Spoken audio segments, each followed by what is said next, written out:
Viewers, very warm welcome to the show. मैं हूं कामरान शाहिद। पंजाब में टमाटर और अंडों की जो कीमतें बढ़ गई हैं, ब्लैक में बिक रहे हैं टमाटर भी और अंडे भी।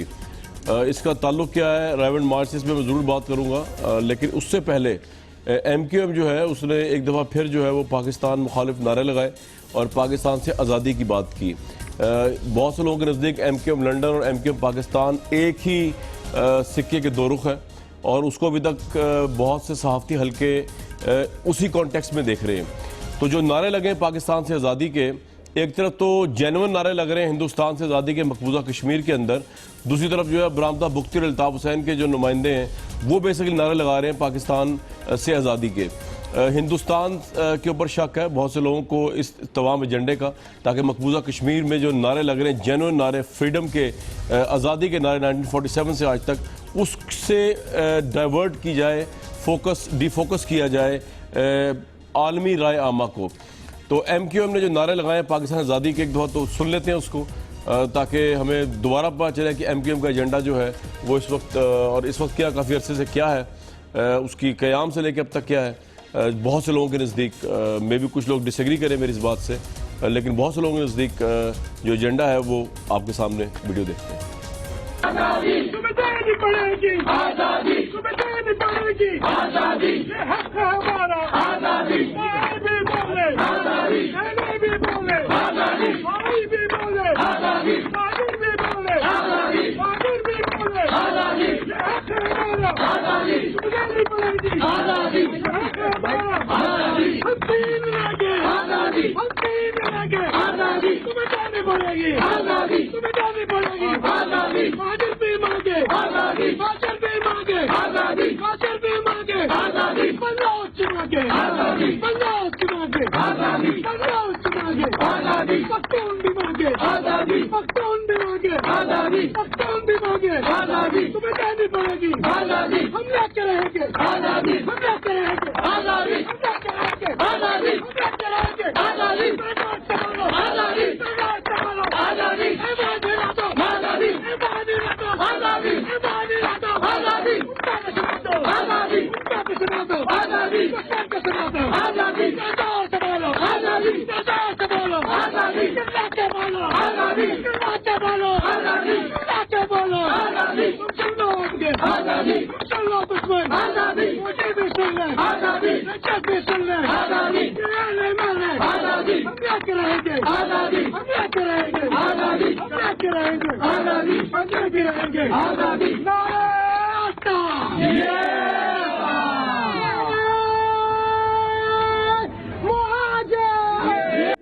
ये जी MQM के दो अहम रहनुमा वासिर जलील साहब उस वक्त जिंदाबादी आपको नज़र आ रहे थे पाकिस्तान से आज़ादी की मुहिम को लीड करते हुए।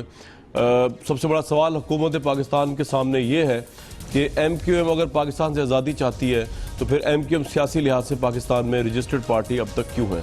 ये ज़रूर पूछेंगे गवर्नमेंट की ऐसी क्या मजबूरी है जो इसके ऊपर कोई एक्शन लेने को तैयार नहीं है, उनको समझ ही कुछ नहीं आ रहा। लेकिन सबसे पहले मैं जाऊँगा लंदन, हमारे जो ब्यूरो चीफ हैं UK यूरोप के अजहर जावेद साहब, उनसे बात करके जानने की कोशिश करते हैं कि ये आज़ादी की लहर जो MQM की चली है इसकी अब ताज़ा लहर की वजूहात क्या है।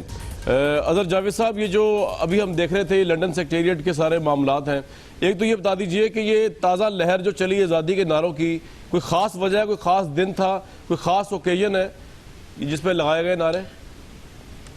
जी कामरान साहब, जो ये लहर चली है वो तो आप सबके सामने भी है। यहाँ पर ये लहर जब से कराची में जो मामलात हुए, जो MQM के बानी की तरफ से जो नफरत अंगेज तकरीर की गई, उसके बाद से ये सिलसिला जारी है।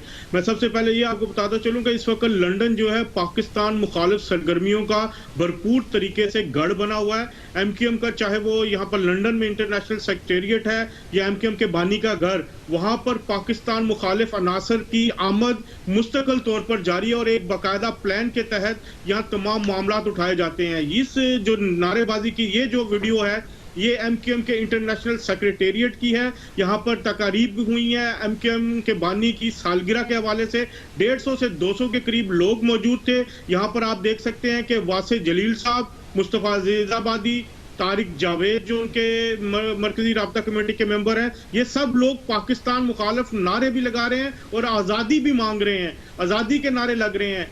और ये जो सारा कुछ हो रहा है ये सिर्फ एक छोटी सी झलक है। यहाँ पर बड़े पैमाने पर पाकिस्तान मुखालिफ, पाकिस्तान के खिलाफ जो साजिशें हैं इस वक्त यहाँ से तैयार की जा रही हैं। अजहर साहब ये बताइए कि ये ब्रिटिश गवर्नमेंट के नोटिस में है या ब्रिटिश गवर्नमेंट के की आशीर्वाद शामिल है इसके अंदर? और आपके ख्याल में पाकिस्तान मुखालिफ जो आप कह रहे हैं कि एमक्यूएम का लंदन सेक्रेटेरिएट और अल्ताफ हुसैन का घर जो है वो गढ़ बना हुआ है, तो ये क्या इसमें रॉ की इन्वॉल्वमेंट है, अफगानिस्तान की इन्वॉल्वमेंट है, किस किस की इन्वॉल्वमेंट है आपके नजदीक? जी बिल्कुल, इसमें कोई दो राय नहीं है कि बरतानवी हुकूमत को सब कुछ मालूम है। बरतानवी हुकूमत के जो यहाँ पे इंटेलिजेंस के इदारे हैं वो सब कुछ मॉनिटर कर रहे हैं, लेकिन वो इस वक्त कोई भी एक्शन लेने से कासिर हैं। तमाम मामलात यहाँ पर रेगुलरली डेली बेसिस पर एमक्यूएम की एक्टिविटीज के हवाले से बरतानवी हुकूमत में रिपोर्ट हो रहे हैं, लेकिन कोई एक्शन नहीं लिया जा रहा। उसकी सबसे बड़ी वजह है कि इंडियन लॉबी यहाँ पर इस कदर मजबूत है कि वो एमक्यूएम के बानी को कुछ भी होने नहीं देना चाहती। यहाँ पर पाकिस्तान के खिलाफ जो साजिशें हो रही हैं, रॉ का यहाँ पर जो बरतानिया का हाई कमीशन है हॉलबर्न सेंट्रल लंदन में वाक़, वहां पर स्पेशल डेस्क कायम किए गए हैं जहां से एमक्यूएम को यहाँ पर मदद दी जाती है। यहाँ पर उनको माहाना बुनियादों पर खर्चा दिया जाता है उनकी एक्टिविटीज के लिए। यहाँ पर जो इंडियन हाई कमीशन है मुकम्मल तौर पर मुतहर्रिक है और पाकिस्तान मुखालिफ जितनी भी यहाँ पर मीटिंग्स हो रही हैं, आप यहाँ पर देखें, यहाँ पे मुख्तलिफ होटल्स बुक किए गए हैं पिछले दिनों में, जो हमारे सोर्सेज बताते हैं, जहाँ पर एमक्यूएम के सीनियर रहनुमा जो हैं वो जाकर इन लोगों से मिलते हैं और ये लोग रात के अंधेरे में एमक्यूएम के कायद के घर भी जाते हैं और उनसे मुलाकातें की जाती हैं। अजहर साहब, खौफनाक प्लान है। ये बड़े आपने मुझे हमें इंपॉर्टेंट बात बताई। ये बता दीजिए नुसरत जो है इन्होंने जो आज बयान दिया है बेसिकली कि नदीम नुसरत ने कि -1 जो है वो एक्सेप्टेबल नहीं है और अल्ताफ हुसैन ही एमक्यूएम है, तो क्या यही असल में रियलिटी है और फारूक सत्तार की हकीकत कुछ नहीं है? फारूक सत्तार की जो एमक्यूएम है उसकी कोई हकीकत नहीं है। ये नदीम नुसरत जो है उन्हीं की स्टेटमेंट जो है असल रियलिटी है कि एमक्यूएम लंदन और एमक्यूएम पाकिस्तान असल में एक ही सिक्के के दो रुख हैं।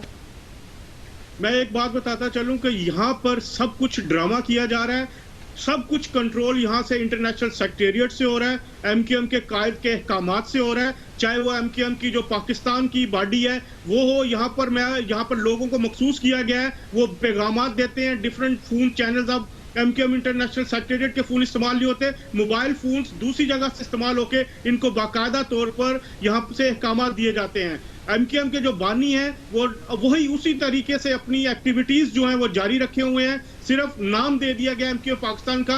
यहाँ पर जो ये प्रेस रिलीज लिखी गई जो नदीम नुसरत की, वो एमक्यूएम के जो रहनुमा है मुस्तफा अजीजाबादी के हाथ की लिखी हुई ये प्रेस रिलीज है और जो नदीम नुसरत साहब के नाम से जारी की गई है। ये बातें नदीम नुसरत साहब ने तकरीब में नहीं की हैं, ये उन्होंने लिख के जो कुछ डिक्टेट करवाया गया एमक्यूएम के बानी की तरफ से, ये सब कुछ लिखा गया है। और इसमें वाज़े तौर पर जो अगर आप पूरी प्रेस रिलीज पढ़े उसमें एक ही उसमें मेन नुक्ता है कि एमक्यूएम के बानी के बगैर एमक्यूएम कुछ नहीं है। अच्छा अदर साहब मेरे साथ रहिएगा, मेरे साथ रहिएगा। तलाल चौधरी साहब, आपकी हुकूमत जो है, अब आप सुन रहे हैं हमारे जो ब्यूरो चीफ है वो बता रहे हैं स्पेशल डेस्क बन गया है वहाँ पर, अल्ताफ हुसैन का घर और लंदन सेक्रेटेरिएट पाकिस्तान के खिलाफ साजिशों की माजगा है। तो इंडिया की लॉबी इतनी स्ट्रांग है कि आपके पास इतना एविडेंस होने के बावजूद आप बरतानिया को कन्विंस नहीं कर पा रहे, या आप कन्विंस ही नहीं करने की कोशिश कर रहे कि अल्ताफ हुसैन की कार्रवाइयों पे या एमक्यूएम की कार्रवाइयों पे पाबंदी लगाई जाए? और पाकिस्तान में आपने कुछ नहीं किया, पाकिस्तान में आपने ना इनके मुतल्लिक इनकी एक्टिविटीज़ को मॉनिटर किया ना चेक किया। सहाफ़ी ये रिपोर्ट कर रहे हैं कि लंदन और कराची एक ही बात है, आप लोगों को इस बारे में कुछ इल्म नहीं है हुकूमत को? तलाल साहब। बिस्मिल्लाहिर्रहमानिर्रहीम। कामरान साहब, एक तो ज़रा इस सारी चीज़ों का पस मंज़र जो है वो इसी तरह बलोचिस्तान के वो बरमाद बुगटी हों या फिर इसी तरह ये एमक्यूएम का जो लंदन सेक्रेटेरिएट है, इस सारी चीज़ों का कनेक्शन जो है ये अगर आप देखें ये सब कुछ इसलिए हो रहा है क्योंकि कश्मीर का मामला जो है वो पिछले 12-15 साल से बिल्कुल पाकिस्तान की हुकूमत की तरफ से बिल्कुल छोड़ दिया गया था। अब दोबारा से ना सिर्फ कश्मीर में वह तहरीक तेज हुई है बल्कि पाकिस्तानी हुकूमत और पाकिस्तान के तमाम अदारों ने भी उस मामले को इंटरनेशनली इतना उठाया है कि इंडिया, ये तो मैं आपसे एग्री करता हूँ तलाल साहब, लेकिन मैं ये कह रहा हूँ कि आपके पास ये शवाहिद है कि MQM London MQM Karachi basically जो है वो मिलकर जो है पाकिस्तान के खिलाफ आज़ादी की बातें कर रहे हैं और डेस्क बनाए हुए हैं, और उस सिलसिले में आपने क्या किया? ये सवाल है। वो तो आप ठीक कह रहे हैं जो आप कह रहे हैं कश्मीर वाली बात। मैंने बिल्कुल आपकी बात भी सुनी है और बड़ी लंबी बात आपकी लंदन के जो आपके नुमाइंदे उनकी भी सुनी है।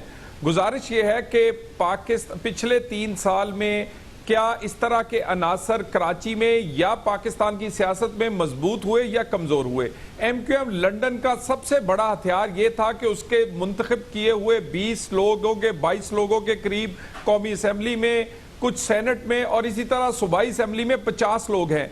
आज वो तमाम लोग जो कि मुंतखब शुदा हैं, उन्होंने ना सिर्फ ज़ाहरी तौर पर बल्कि लोगों को यकीन दिलाया है कि वो लंदन की वो जो MQM है उससे अलहदा हैं, और उसके बाद वो यहां पर इसीलिए अपनी एक्टिविटीज कर रहे हैं। किसी को जबरदस्ती अगर गद्दार नहीं बनाया जा सकता अगर वो अपने मुंह से कौमी असेंबली के इजलास में और इसी तरह प्रेस कॉन्फ्रेंस साहब आप भी ठीक कह रहे हैं, लेकिन मैं आपसे सिर्फ ये कह रहा हूं कि जिस तरह हमारे ब्यूरो चीफ हैं पाकिस्तान के दूसरे सहाफी इंग्लैंड में काम कर रहे हैं और वो बता रहे हैं कि जो कनेक्शन है लंदन और कराची के दरमियान MQM का वो बिल्कुल कायम दायम है, तो आपके पास ज्यादा इंफॉर्मेशन होनी चाहिए सहाफियों से और आपको पता होना चाहिए, हम ज्यादा पता होना चाहिए कि हम ये बात सही हो रही है गलत हो रही है कि ये कनेक्शन कायम है। मुंह से कहने से कुछ फर्क नहीं पड़ता। बेसिकली ये सब अल्ताफ हुसैन की लाइन टोक कर रहे हैं, लेकिन मैं अनीस एडवोकेट साहब के पास जाऊंगा इस वक्त क्योंकि वो भी ज्यादा बेहतर तरीके से समझते हैं MQM के मामला। अनीस भाई आप ये बता दीजिए कि आप एग्री करते हैं तलाल चौधरी साहब से, वो कह रहे हैं कि MQM पाकिस्तान अलग हो चुकी है, ये जो लंदन में हो रहा है इसकी कोई हैसियत नहीं है, ये एक अलग आइसोलेशन में काम चल रहा है। लेकिन हमारे जो ब्यूरो चीफ हैं या दूसरे सहाफती ज़रा हैं वो कहते हैं कि लंदन और कराची एक ही सिक्के के 2 रुख हैं। आपका अनीस साहब क्या इस पे वर्जन है कि अल्ताफ हुसैन अभी भी इतने स्ट्रॉन्ग हैं कि कराची को वही कंट्रोल कर रहे हैं MQM को?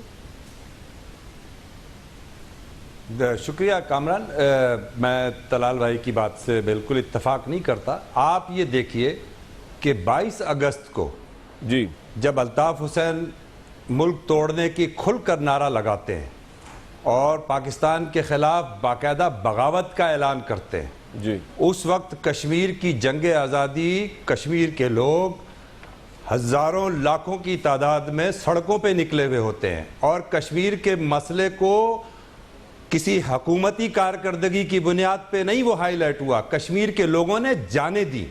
कश्मीर के लोग आंखों से अंधे हुए, उनके ऊपर गोलियां बरसाई गईं, तो दुनिया और पाकिस्तान के अवाम के प्रेशर से फिर हुकूमतें मुतवज्जा भी हुई। लेकिन 22 अगस्त को अल्ताफ हुसैन अचानक भारतीय एजेंडे के तहत एक नया नारा लगाते हैं और तमाम कश्मीर के जो काज को इतना शदीद नुकसान पहुंचता है कि पूरा मीडिया इस तरफ घूम जाता है और कश्मीर के मसला दब जाता है। फिर आप ये देखिए कि 23 अगस्त को फारूक सत्तार अचानक नमूदार होते हैं और वो उस जगह मौजूद थे जहां पर अल्ताफ हुसैन ने बगावत का ऐलान किया। वो पूरी रात इस बात को सोचते रहे कि मुझे क्या करना चाहिए, लेकिन जब 8 घंटे के लिए उठे और 8 घंटे के बाद जब वो बाहर आए तो उन्होंने वो कायदे तहरीक से बानिय तहरीक की तरफ आ गए और फिर उन्होंने प्रेस कॉन्फ्रेंस की और कहा कि हम बानिय तहरीक, उसको बानिय तहरीक बरकरार रख के उसके लिए अपनी रिस्पेक्ट का उन्होंने इजहार किया। एक गद्दार और मुल्क दुश्मन के लिए उन्होंने बरमला उसकी रिस्पेक्ट का इजहार किया और नदीम नुसरत को कन्वीनर तस्लीम किया और उससे मशावरत की बात की और बार बार प्रेस कॉन्फ्रेंसों में नदीम नुसरत को मशावरत की बात की। आप ये देखिए कि बड़ा फारूक सत्तार ने अल्ताफ हुसैन की राह और फारूक सत्तार ने यह तस्लीम किया कि प्रेस कॉन्फ्रेंस से पहले लंदन से बाकायदा मशावरत की गई है कि ये इस तरीके से मामलात को चलाना है। कोई ऐसा नहीं है कि किसी और ने कहा। अनीस भाई आप ये कह रहे हैं कि इस वक्त ये जो फारूक सत्तार साहब हैं ये बेसिकली झूठ बोल रहे हैं और वो राब्ते में अल्ताफ हुसैन के अहकामात की ही पैरवी करते हैं और एक्चुअली MQM अल्ताफ हुसैन ही है, आप ये कह रहे हैं? अल्ताफ हुसैन के बगैर MQM है ही नहीं। अल्ताफ हुसैन MQM है और MQM अल्ताफ हुसैन है। इस बात का न सिर्फ आप इस बात को मान लीजिए और लोगों को इस बात को जान लेना चाहिए कि अल्ताफ हुसैन, अभी तो नदीम नुसरत का कल का एक बयान फारूक सत्तार के लिए परेशानी पैदा कर रहा है। जब 2 लाइन का अल्ताफ हुसैन का बयान आएगा तो फारूक सत्तार कहां खड़े होंगे? बेसिकली यहां पे जो MQM है ये हमेशा MQM पाकिस्तान ही रही है, लंदन भी MQM पाकिस्तान ही रही है और पाकिस्तान से ही मामलात को डायरेक्ट इनडायरेक्ट लंदन के थ्रू चलाया जाता रहा है। मैंडेट को बचाने के लिए अपनी रुकनियत को, अपनी असेंबलियों की रुकनियत को, अपनी सेनेटरी को, अपनी मराहत को बचाने के लिए ये तमाम चीजें कोशिश कर रहे हैं। बिल्कुल ठीक है बेसिकली ये जी। लोग खौफजदा लोग हैं, इनमें इतनी इस्तात ही नहीं है कि ये अल्ताफ हुसैन से अपने आप को अलहदा कर सकें और अल्ताफ हुसैन से अपने पाक सरजमीन पार्टी ने तो 3.5 साल पहले पाक सरजमीन पार्टी के लोगों ने तो खुलकर अल्ताफ हुसैन को न सिर्फ छोड़ा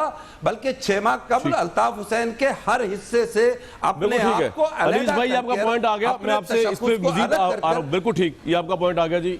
ये बड़ी इंटरेस्टिंग बात आपने बताई सारी।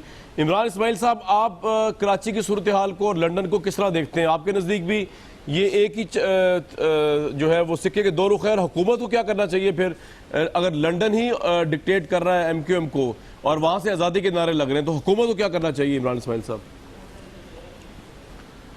देखिए, सबसे पहले तो बात यह है कि जो लंदन में चीज़ें हो रही हैं, चाहे वो ये आपने अभी दिखाया वीडियो जिसमें वासिफ जलील और उनके साथी अजीज़ आबादी वो तकरीरें कर रहे हैं, और वो तकरीरें क्या नारे लगा रहे हैं, आज़ादी मांग रहे हैं पाकिस्तान से, जो कि एक बड़ा शेमफुल एक्ट है, जो जिसके ऊपर गद्दारी का मुकदमा करना चाहिए। जिनकी इनकी जायदादें पाकिस्तान में हैं, इनके कारोबार पाकिस्तान में हैं, इनके घर पाकिस्तान में हैं। मुझे हैरत इस चीज़ पे है कि उनकी जो कारोबार यहाँ से चल रहे हैं, जिसके ऊपर वो वहाँ लंदन में बैठ के मौज कर रहे हैं, उसको कोई नहीं रोक रहा।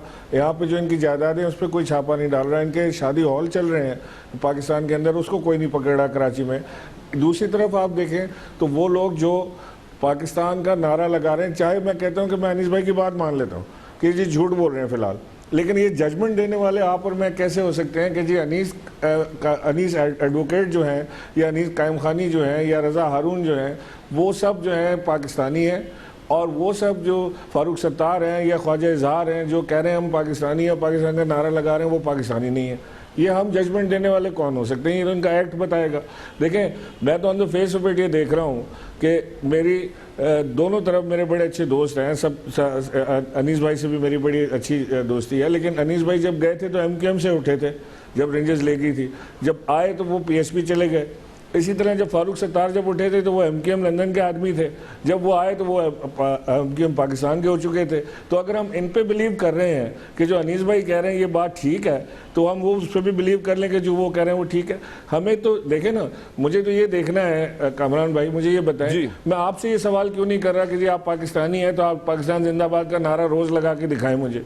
मैं अजहर जावेद साहब से क्यों सवाल नहीं कर रहा, मैं तलाल चौधरी से क्यों सवाल नहीं कर रहा। हमारे लाख इख्तलाफात सियासी एक तरफ हों, लेकिन हम एक दूसरे को ऊपर ये इल्ज़ाम लगाना कि जी एक देखें, एक पार्टी जिसने अपने लीडर को डंप किया, अल्ताफ हुसैन को माइनस किया, उन्होंने अपना मंशूर इमरान भाई, बात ये है, मैं आपसे अर्ज करूं कि आप बिल्कुल ठीक आर्गुमेंट दे रहे हैं, झंडा गद्दारी का इल्जाम लगाने का किसी को कोई राइट नहीं है। आप मुझसे इसलिए नहीं पूछ रहे, या तलाल साहब से या अजहर साहब से या मैं आपसे नहीं पूछ रहा, क्योंकि हमारा कोई ऐसा कायद नहीं है जो हिंदुस्तान के साथ मिलकर पाकिस्तान के खिलाफ नारे लगवाए, जो मीडिया हाउसेज पे हमला करवाए, जो पॉलिटिकली कत्ल कराए और ट्रेनिंग की बातें करें। हमारा ऐसा कोई लीडर है ही नहीं जिसके अंडर हम ये काम कर रहे हो, इसलिए आप और मैं नहीं कर रहे। जी बिल्कुल ठीक है, जावेद साहब, लेकिन उस लीडर से उन्होंने अलहदगी इख्तियार की है। मेरा सिर्फ कहना ये है सर, ये अलहदगी किस हद तक ट्रांसफॉर्म्ड है, ये बड़ा सवाल है। जरा सा मैं कंप्लीट कर रहा हूं। जी अजहर भाई आ रहा हूं आपके पास, नजर जरूर रखें क्योंकि वो मशकूक हो गए। जी नजर रखें क्योंकि वो मशकूक हो गए, उनका हर एक्ट मशकूक है, नजर रखें, लेकिन चांस जरूर देना चाहिए कि अगर कोई अपनी गलती सुधारना चाहता है, अगर आप इमरान इस्माइल को चांस दे सकते हैं, तलाल चौधरी को चांस दे सकते हैं, अनीस एडवोकेट को चांस दे सकते हैं, तो उन लोगों को चांस दें जो पाकिस्तान की बात करते हैं। महाजिरों को एक साथ लपेट देना कि सारे महाजिर जो है ये गद्दार है, नहीं ये कोई नहीं कह रहा गद्दार है, लेकिन अभी आपने देखा ज़िमनी इंतखाब, उसमें भी महाजिर भाइयों का वोट जो है वो जो वोट कास्ट हुआ से लगा के फारूक सत्तार के साथ नहीं, अल्ताफ हुसैन के साथ है। अगर इस तरह भी देखा जाए तो अजहर जावेद कुछ कहना चाह रहे हैं, फिर मैं तलाल साहब के पास आना है। जी अजहर साहब कुछ प्लीज। देखिए कामरान साहब, इसमें मसला महाजरों का नहीं है। महाजर जो है वो पाकिस्तान के वफादार हैं। ये एक मुट्ठी भर टोला है जो लंदन में बैठा हुआ है। अगर हुकूमत पाकिस्तान इस वक्त तवज्जो नहीं देती इनकी सरगर्मियों पे, जो यहाँ लंदन में बैठ के जो कुछ हो रहा है, अगले चंद सालों में हम सबको एज ए कौम पछताना पड़ेगा। अभी ये वक्त है कि हुकूमत पाकिस्तान बरतानवी हुकूमत पर जोर डाले और इनका यहाँ पर जो अड्डे हैं, जो पाकिस्तान मुखालिफ सरगर्मियों की गढ़ बने हुए हैं, उनको बंद करवाए। ठीक है जी, पर जो पैसा फेंका जा रहा है, बिल्कुल ठीक। अजहर भैया मेरे साथ रुकवाया रहिएगा। जाए। तलाल चौधरी साहब, कारोबार यहाँ पर हो रहे हैं, आप लोगों को नजर नहीं आ रहा, अगर तो हो रहा है कारोबार तो गवर्नमेंट क्या कर रही है इधर? तलाल साहब देखिए, एक बात तो बिल्कुल मैं इमरान इस्माइल साहब की मुतफिक हूं कि जो लोग इस तरह की एक्टिविटीज में हैं, पाकिस्तान में उनकी प्रॉपर्टी हो, कारोबार हो, कानून के मुताबिक बिल्कुल उस पर कार्रवाई होनी चाहिए। मैं जरा आपके लंदन के जो नुमाइंदे उनका जवाब दे दूं कि ये वो हुकूमत है जिसके दौरान उनके दफ्तर भी गिरे, उनके कायद जो बानी या जो कुछ भी थे वो उनके आइन के पार्टी से भी निकले। यहां पर एमक्यूएम पाकिस्तान ने उनसे अलहदगी का भी ऐलान किया, और यहां पर हर वो इकदाम, वो मनी लॉन्ड्रिंग का केस हो, वो इमरान फारूक हो, वो इसी 3 साल में हुआ। अफसोस उस वक्त पे है जब 10 साल हम बैठे रहे खामोश, सिर्फ हुकूमतें बनाने के लिए इसी एमक्यूएम को और इसी कायद में, वो दिल्ली की तकरीर हो या इसकी दूसरी तकरीर, आप सही कह रहे हैं, बर्दाश्त भी ये बात सही कह करते रहे रहे। हैं। और और इसमें मेरी गुजारिश ये है, देखिए इमरान इस्माइल साहब ने भी कहा है, किसी को जोर जबरदस्ती से गद्दार नहीं बनाया जा सकता। अगर आइन की पासदारी करे, उसका हलफ दे, पाकिस्तान का जिंदाबाद का नारा लगाए, जिसने तकरीर की है अल्ताफ हुसैन ने, उससे ला तल्की तलाल करे, साहब, लेकिन मेरा उसके आपसे एक और बाद सवाल ठीक है उसको सर, वॉच मेरा करना आपसे एक और चाहिए। सवाल है, ये जो ख्वाजा इजहारुल हक है, फारूक सत्तार साहब है, इनके ऊपर तो 25-25 FIR हुई हुई हजूर। ये आम आदमी के ऊपर अगर होती ना FIR, एक FIR तो आपने उसको जेल में डाला होता। ये 25-25 FIR के साथ किस तरह दंदराते हुए फिर रहे हैं पूरे कराची में और पाकिस्तान में। गद्दारी को भी साइड पे रखते हैं, पाकिस्तान के मुतालिक जज्बात को भी साइड पे रखते हैं। इन लोगों पे तो बड़े बड़े केसेस हैं। तो उस सिलसिले में आप क्या कर रहे हैं? कौन सी सियासी मसलहत है जिसके तहत आप जो हाथ नहीं डाल सकते, और आम मुजरिम जो आपने जेल के पीछे फेंका हुआ है और जिनके ऊपर इतनी बड़ी बल्दिया टाउन से लेकर तो बड़ी बड़ी FIR है, वो उस पर आप बात ही नहीं कर रहे, इनको पकड़ ही नहीं रहे? तलाल साहब देखिए, कामरान साहब, मेरा ख्याल है कि कराची ऑपरेशन का सबसे सख्त तरीन जो हिस्सा था वो एमक्यूएम के ने बर्दाश्त भी कर रही है, और सबसे ज्यादा एमक्यूएम के मुंतखब लोग हो या गंद भी ज्यादा उनके पास है, हम पे कोई एहसान थोड़ी कर रहे हैं, वो तो गंद ही उनके पास है मिलिटेंट्स का, तो उन्होंने बर्दाश्त करना है, आपने थोड़ी करना है। गुजारिश सुने ना, जी गुजारिश सुने ना। देखिए, आज 9-0 सील है। आज जो एक कॉल पे पूरा कराची बंद हो जाया करता था, आज वो दफ्तर तो बंद है लेकिन कराची खुला है।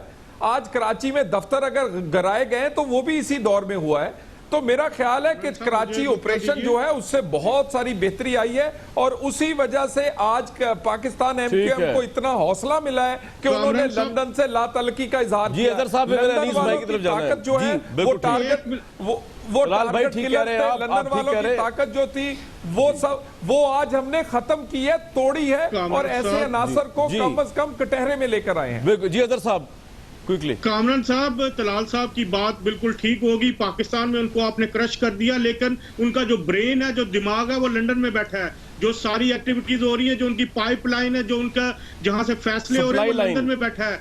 वो जो जहां से सब कुछ कंट्रोल किया जा रहा है, लंदन में बैठा। खुदा के लिए आपने पाकिस्तान में बहुत अच्छा काम किया एज ए पाकिस्तानी, हमारी ओवरसीज पाकिस्तानी। यहाँ पर बहुत सारे लोगों को पता है क्या हो रहा है। आपकी जो हाई कमीशन है, जो यहाँ पे आपके इदारे बैठे हैं, वो भी मॉनिटर कर रहे हैं, और सब कुछ यहाँ पर लंदन की जो यहाँ पर इनको क्रश करने का टाइम है। बरतानवी हुकूमत के साथ जबरदस्त जोर डालने का टाइम है कि हमारे मुल्क को जो तबाह करने की कोशिश हो रही है उसको रोके। आपने पाकिस्तान में तो क्रश कर दिया, अब ये टाइम है। आप कह रहे हैं कि असल ब्रेन तो अल्ताफ हुसैन है जो लंदन बैठा, ठीक है, आपका पॉइंट आ गया। अनीस भाई बैठे हैं, उनको क्रश करें, बिल्कुल ठीक, जो पैसा मिल रहा है उसको क्रश करें। ये बात अजहर जावेद साहब की ये बात मैं भी इंडोर्स करता हूँ कि पाकिस्तान गवर्नमेंट को जो प्रेशर अप्लाई करना चाहिए ब्रिटिश गवर्नमेंट के ऊपर अल्ताफ हुसैन की वापसी के लिए, या उन लोगों के लिए जो सरगर्मी कर रहे हैं पाकिस्तान मुखालिफ, उनको पकड़ के लाना चाहिए। जी बिल्कुल ठीक। अब मैं जरा अनीस एडवोकेट साहब को जाऊंगा। अनीस भाई, गवर्नमेंट ऑफ पाकिस्तान ये दे नहीं पा रही, कोई मजबूरी है तो हमें बताएं। जी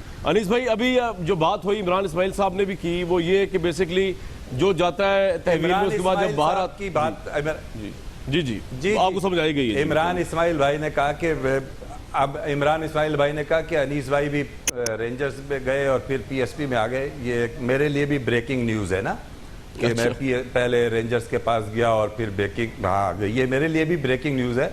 वो शायद रिकॉर्ड दुरुस्त करें तो अच्छा होगा, समझदार आदमी है। अच्छा देखें, बात यह है कि हमने कभी भी नहीं कहा कि फारूक सत्तार गद्दार है। हमने ये कभी भी नहीं कहा कि फारूक सत्तार मुल्क दुश्मन है। हमने कभी भी ये नहीं कहा कि ख्वाजा इजहार या दूसरे जो पाकिस्तान के अंदर MKM के लोग हैं वो गद्दार हैं, कोई एक बयान दिखा दीजिए। हमारा वाज़े मौक़िफ़ है कि अल्ताफ़ हुसैन और उसके चंद हवारी जो इस बात को तस्लीम कर चुके हैं कि वो रॉ से फंड लेते हैं और रॉ के कहने के ऊपर पाकिस्तान तोड़ने के लिए साजिशें कर रहे हैं। हमारा मौक़िफ़ ये है कि जो लोग इस बात को जानते हैं, जो लोग इस बात को समझते हैं, MKM के अंदर वो लोग जो हायरार्की के अंदर हैं, उसमें फारूक सत्तार भाई भी शामिल हैं और बहुत से लोग भी शामिल हैं। शरीके जुर्म हुए ना, फारूक सत्तार साहब को अगर पता है तो सर शरीके जुर्म हुए ना वो तो फिर।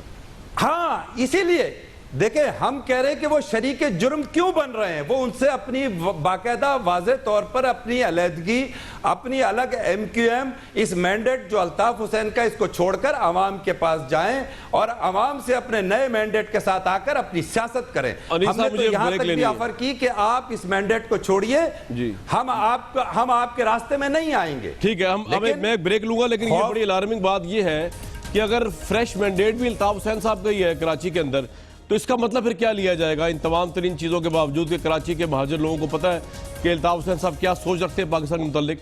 इसके बावजूद अगर अल्ताफ हुसैन साहब को वोट पड़े तो इसका मतलब तो बड़ा खतरनाक लिया जाना चाहिए। 71 भी हमारे सामने है, लेकिन हम इस पर बात करेंगे ज़रूर व्यूअर्स एक ब्रेक के बाद।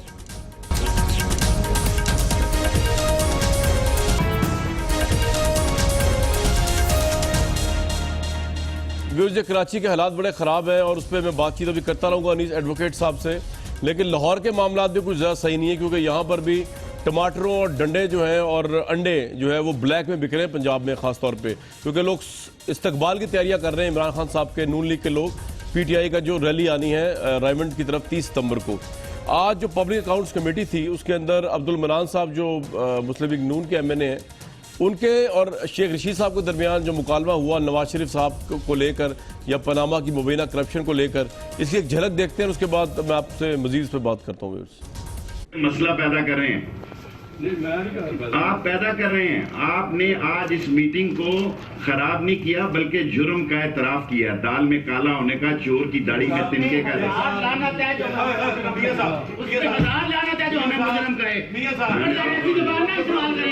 आपने जुर्म का है, मैं उस पर लानत भेजता हूँ जिसने जुर्म किया। ना हम मेरे जैसा ईमानदार आपको, आप अपने को भी खोल लें, मैं चैलेंज करता हूँ लीडरों को लेकर उनको खोल लें, मुझे भी खोल लें, मैं भी बाइकआउट करता हूँ। ये मीटिंग है, आपने मुजरम का है, जो मर्जी करें वापस कर, मैं नहीं बैठता आज की मीटिंग में, नहीं बैठता।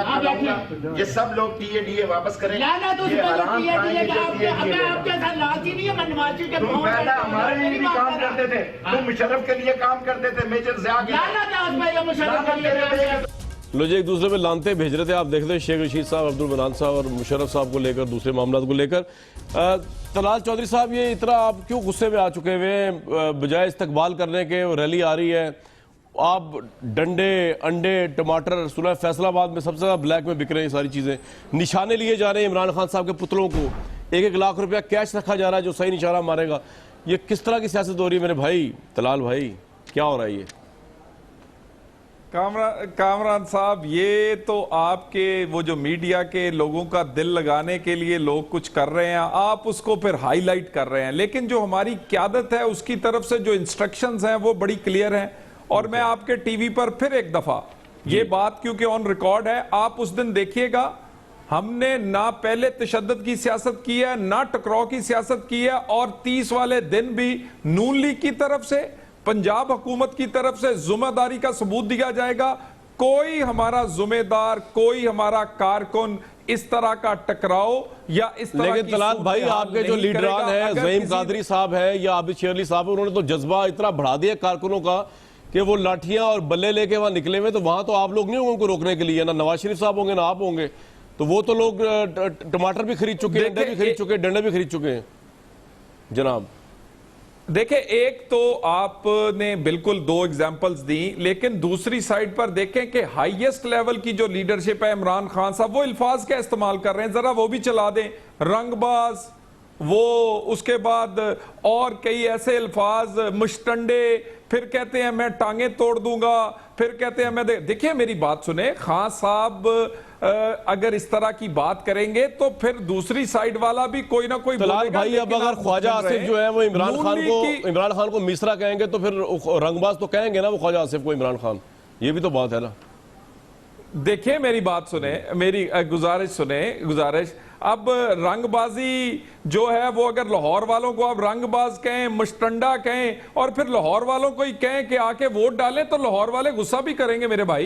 ये तो आप एक्सप्लॉइट कर रहे हैं लाहौर वालों को, जिस बात को बिल्कुल ठीक है, ये मैं आपसे एग्री करता हूँ, इस बात में मैं आपसे एग्री करता हूँ कि लाहौर वालों को जाती है। एक मेरी गुजारिश, एक हाँ, क्योंकि आप भी लाहौरी हैं ना, इसलिए आप मेरे से एग्री कर रहे हैं, हालांकि मैं आपका साथ ही दे रहा हूं। और मेरी गुजारिश एक सुन ले जरा, बड़ा सीरियस नोट पर। जी। पाकिस्तान मुस्लिम लीग नवाज की मरकजी और सूबाई क़यादत की तरफ से तमाम लोगों को ना सिर्फ मैसेज दिया जाएगा बल्कि तमाम लोगों को पुरअमन रखने की जिम्मेदारी इंशाअल्लाह ताला हम अपनी पूरी करेंगे। शायद आप कह रहे हैं कि पुरअमन रखने की जिम्मेदारी इंशाअल्लाह जो है वो आबिद शेर अली साहब को दी जाएगी। मेरी एक गुजारिश है आपसे कामरान साहब, ये वो लोग पीटीआई के वहां जलसा जुलूस करने जा रहे हैं जो कि जिनके कंट्रोल में अपने कारकुन नहीं है, ये यही कुछ कह के धरने पर भी आए थे। फिर वहां पे अब मैं जरा इमरान भाई का पॉइंट ऑफ व्यू ले लूं, बिल्कुल ठीक है, आपका ये पॉइंट आ गया। वहां पर पुलिस वालों को मारा गया, इनके जलसों में अपनी खवातीन की इज्जत का जनाजा निकाला जाता है।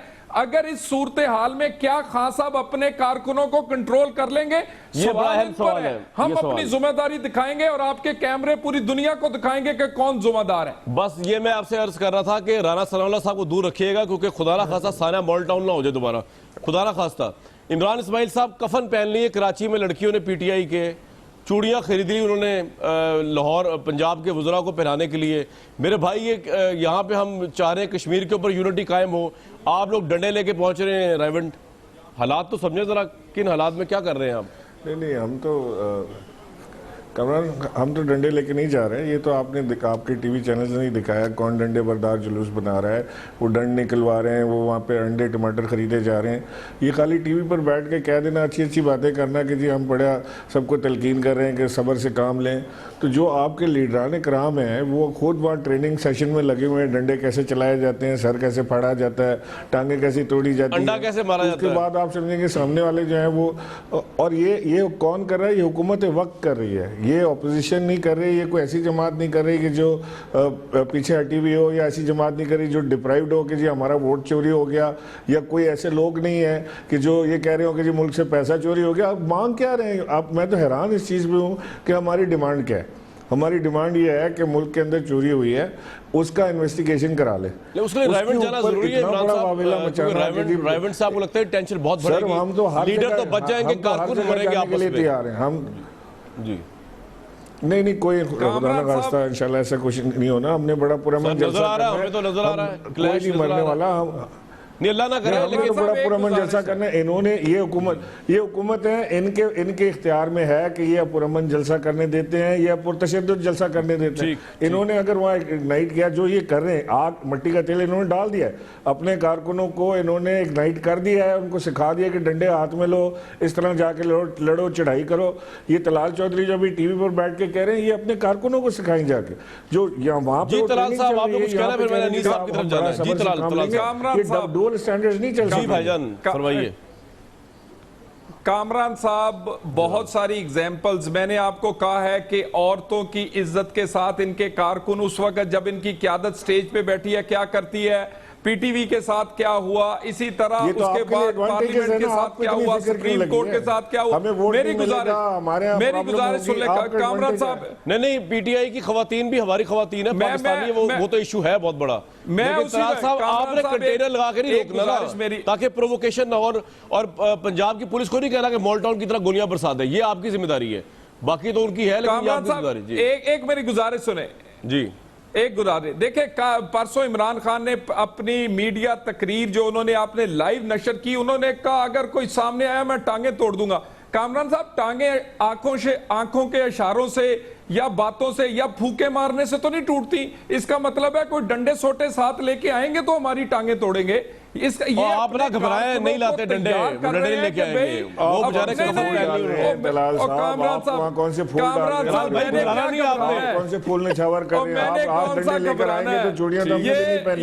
ये सारे अगर डंडा है तो ये डंडा सारे सही। के सारे भुगताए हुए, मैंने क्या घबराना, बस क्या ठीक है। बात करते अच्छा, हैं? मुझे ये 1 मिनट की भी ब्रेक देखा है, दें। इनका मैं अनीस साहब को जलसा मत जाना भी है। देखा है, इनका बिल्कुल रैली ठीक भी है। देखी है, ये भी गुजर जाएगा। घबराहट में तो है, और क्या घबराहट होती है? और घबराहट क्या होती है? ऐसी ये घबराए हुए हैं आप लोग कि बिल्कुल कहीं ठीक है हिसाब जी। ना हो जाए, कहीं वो अनीस सारी भाई, चोरी ना पकड़ी इमरान जाए, लंदन इस्माइल का माल ना साहब, पकड़ा जाए, ये सारा घबराहट तो है। इमरान इस्माइल साहब, मुंह से झाग तो इमरान खान के निकल रही है घबराहट से, क्योंकि उसकी सियासत मर रही है। वो रोजाना सब देख इलेक्शन रहे हैं, हार रहा है, सब देख रहे हैं रोजाना वो कहाँ से अदालतों झाग से निकल रहे हैं। मुस्तरद हो रहा है, वो झाग जो रोजाना निकल रहे हैं, वो वो सबको नजर आ आगे निकलने की डिटेल ना दे दीजिएगा। लाइव में चल रहा है। अच्छा, मैं यहाँ अनीस भाई के लिए जाऊंगा। तलाल भाई और इमरान भाई 1 कामरान मिनट दे साहब, दें मुझे बलोच जी, 1 मिनट दे दें मेरी मुझे, बात सर। सुने, बलोचिस्तान, पेशावर, उसके बाद विहाड़ी, जेहलम, साहिवाल और आजाद कश्मीर, ये सारे पनामा पेपर्स के बाद हुए। लोगों ने उठाकर बाहर फेंक सर, ये दिया। पॉइंट आ गया आपका, सबसे बिल्कुल बड़ी आ गया। अब अदालत मुझे तो 1 मिनट दे अदालत दीजिए। है। 1 ये मिनट, 1 कौन सी अवाम है जो इनके साथ है, हमारे ठीक है साथ सर, नहीं? ये आपका पॉइंट वो आ तो गया। आपने चोरी की है इलेक्शन। अनीस एडवोकेट वो साहब, साबित हो गए, वो अनीस चोरी भाई की ये है। बता जो दीजिए सारे कि जी, जो वाह। होल्ड है इल्ताफ हुसैन साहब का एमक्यूएम के ऊपर या महाजर भाइयों के ऊपर, और अगर ये फ्रेश मैंडेट में भी लोग इल्ताफ हुसैन साहब के साथ खड़े हुए, कितना % चांस है इस चीज को? कितनी अलार्मिंग बात होगी ये पाकिस्तान और कराची के लिए? देख कामरान भाई, बात की तो आज 6 माह के 6-7 ज़िमनी इंतखाबात देख लीजिए, 5.5%, 4.5%, 7.5%, इससे ज़्यादा एमक्यूएम की वक़्त रही नहीं है। लोग अल्ताफ़ हुसैन को रद्द कर चुके हैं। आप ग्राउंड पर आइए, जाके लोगों को से मिलिए, देखिए। हम आस्ते आस्ते लोग, ज़ाहिर है जो खौफ था 35 साल का, एक माफिया स्टाइल का खौफ था, वो आस्ते आस्ते टूट रहा है और लोग आजाद हो रहे हैं, अपनी आप पे राय भी का खौफ इजहार था कर जब रहे आप हैं। एमक्यूएम में थे ये इल्ताफ वक्त हुसैन साहब का? बहुत वो यकीनन जाहिर है कि हम तो बरमला कहते हैं कि भाई जब इतने अरसा उसके साथ रहे, हमें तो उसके सिस्टम का मालूम है, हम जानते हैं कि वो चेयरमैन अजीम अहमद तारिक हमारे सामने मिसाल है, सैकड़ों लोग मिसाल हैं, निशात मलिक मिसाल है, मुस्तफ़ा कमाल पाशा, सेनेटर मुस्तफ़ा कमाल शहीद वो मिसाल है, डॉक्टर इमरान फारूक शहीद मिसाल हैं, और बेतहाशा एक बुजुर्ग इश्तियाक अजहर को जिस तरीके से जलील करके पार्टी से निकाला गया, पार्टी का तो कन्वीनर, आप खौफ की वजह से इल्ताफ हुसैन के साथ थे, आप ये कह रहे हैं मुझे इतना अरसा कि मेरी आपसे पहली मुलाकात हो रही है अल्ताफ आपने हुसैन के साथ सिर्फ खौफ है, और खौफ से खौफ आखिरी मराइल के अंदर है। खौफ इंशाल्लाह इसी अल्ताफ खौफ पे हुसैन ब्रेक का लूंगा खत्म हो मैं। रहा। खौफ होना नहीं चाहिए वैसे, ब्रेक। इल्ताफ हुसैन साहब के खौफ की इतनी बात हुई तो मैं इस पे क्लोज करना चाहूंगा कि कराची के लोग खासतौर पर अल्लाह के सिवा किसी से खौफजदा ना हो और खौफ के बुत को जो है ना पाश कर दें। यही कौमी गैरत का तकाजा है और ये इंसान की अपनी सेल्फ रिस्पेक्ट का तकाजा है। अल्लाह के अलावा आगे सजदा करना नहीं चाहिए और खौफजदा भी किसी नहीं होना चाहिए। व्यूज़, आज का प्रोग्राम था, अपना बहुत ख्याल रखिएगा। कल तक के लिए मुझे दीजिए इजाज़त।